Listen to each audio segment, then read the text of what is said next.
The steps taken by India for providing security and safety for elderly and helpless people, steps taken for safety and security, the uh, government of India framed the laws for and the national policy, that is the laws for senior citizens in 1999.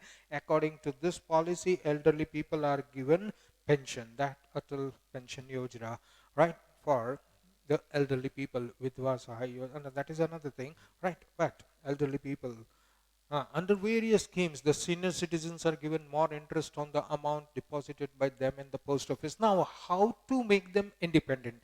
First thing is money problem, right?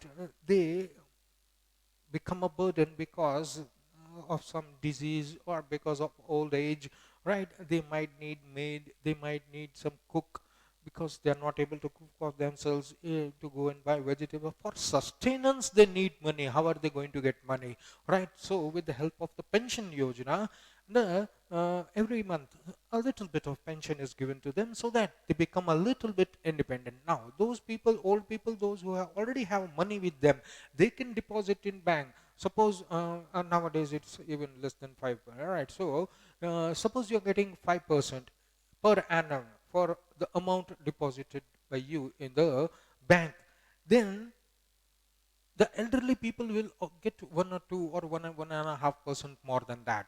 That means if you are depositing lakh rupee at this age, at the age of 15 rupees, what you will get is 5%. That means 5,000 per lakh that you deposit every year, right? Every year you'll get an interest of 5,000 rupees. But if the senior citizen, yes, old people, they deposit the money, but because of that age, they need more money. So instead of giving them 5%, the government will give them 6%, 6.5%, so that they can save a lot of money over there and earn interest that will be helpful in their sustenance.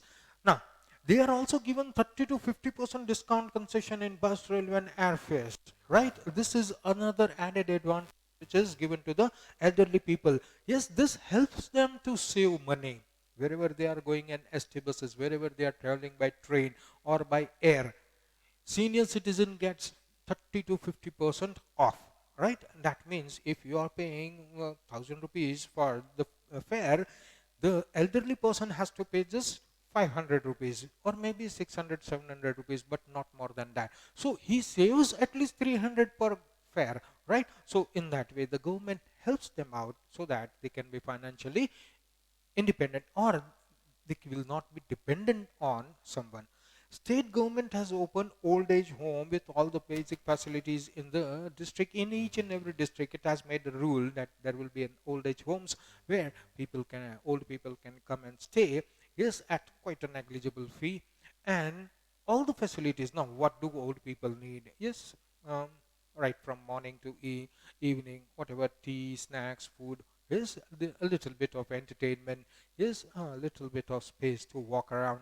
So all the basic facilities are given over there. These homes conduct several activities like yoga, games. Also, what what haunts their mind, right? What is haunting in their mind?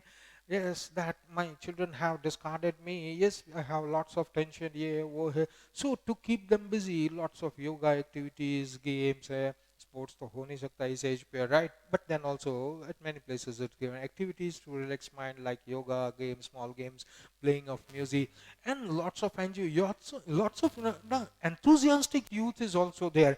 They conduct free orchestras over there. Yes, जब हमारा नवरात्रि होता है तो special band groups, they go over to the old age homes and they play for free, right? They don't take money from them, they play for free so that those people get entertained. Lots of women's group, yes, उनका बहुत सारे group होता है, activities होती है, right? They go over there and try to be happy with them, and so that the elderly people will feel happy, and the last days of their life will be happy rather than being sad and just crying over there in the corner of the room, right? So everything is done so that they feel happy. There are several gardens developed for them in the cities. Yes, government has implemented parents and senior citizen care and welfare related law in 2007, right? To protect them from domestic violence, exploitation, or abuse. If the Now, the people are not living, many old people, they are not living in the old age homes. Most of them are living in the houses. We respect our elders. We all keep them in their houses. No, there might be just few chances here and there that somebody kicks out their parents, old parents, and they have to stay in the old age homes. Or some do not respect their parents, and that happens in the society. There are good people, then they are also not bad people, but then ignorant, right? So nothing much to say about it. But when most of the people keep their old people in their houses, many times some domestic violence, etc., happens in the society, in the family, right? So there are laws for that. That you cannot just have violence with the old people. And you cannot accuse them. You cannot abuse them. You cannot exploit them of that situation, right? So in that way, they remain protected with the help of the law, and the law is always by their side so that they can be helped out. Under this law, provision has been made to punish those children who harass their elderly parents. Now, the punishment is, right, it is a family matter, right, and something has happened, right? So, punishment ऐसा नहीं होता jail में भेजने का लिए, all right, some social service etc. has to be done. Suppose you take your parents to your home. Yes, after some violence has happened, the old person, mother, father might have been beaten up by the children. Yes, you not only say sorry to them in front of everybody, but you also, for 15 days, 20 days, 1 month, you go to the old age home and you do service over there, social service over there, so that you understand them, and then your ideas will change, and then you will happily keep the elderly person at home. So, in this way, law is there, but it is not made for punishment purpose or sending the children to the jail. It is for making them realize of their duty. The responsibility of taking care of elderly people is always of the families and the relatives. Elderly people have the right to get maintenance from their children. If the money is not been given by the child, then he can certainly go to the police, to the court, and get remuneration, maintenance money every month, so that, because they also have to live and they need money. So if the son or the daughter is not giving them money, then money can be extracted by the court from them, right? So central government has implemented a program to honor senior citizens in return for their contribution to the nation and the society.